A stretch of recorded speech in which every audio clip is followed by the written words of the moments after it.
மாநிலங்களவையில் அம்பேத்கர் அம்பேத்கர் என முழங்குவது இப்போது ஃபேஷன் ஆகிவிட்டது.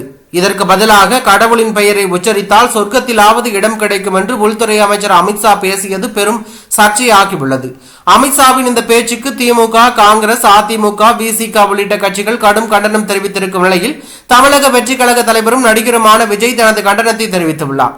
அதில் யாரோ சிலருக்கு வேண்டுமானால் அம்பேத்கர் பெயர் ஒவ்வாமையாக இருக்கலாம். சுதந்திர காற்றை சுவாசிக்கும் இந்திய மக்கள் அனைவருக்கும் அவர்கள் உயரத்தில் வைத்து போற்றும் ஒப்பற்ற அரசியல் மற்றும் அறிவுலக ஆளுமை அவர். அம்பேத்கர் அம்பேத்கர் அம்பேத்கர் அவர் பெயரை உள்ளமும் உதடுகளும் மகிழ உச்சரித்துக் கொண்டே இருப்போம். எங்கள் கொள்கை தலைவரை அவமதிப்பதை ஒருபோதும் அனுமதிக்க முடியாது. அண்ணலை அவமதித்த ஒன்றிய அரசின் உள்துறை அமைச்சரை தமிழக வெற்றி கழகத்தின் சார்பாக வன்மையாக கண்டிக்கிறேன் என்று நடிகர் விஜய் தெரிவித்துள்ளது பரபரப்பையும் அதிர்ச்சியும் ஏற்படுத்தி உள்ளது.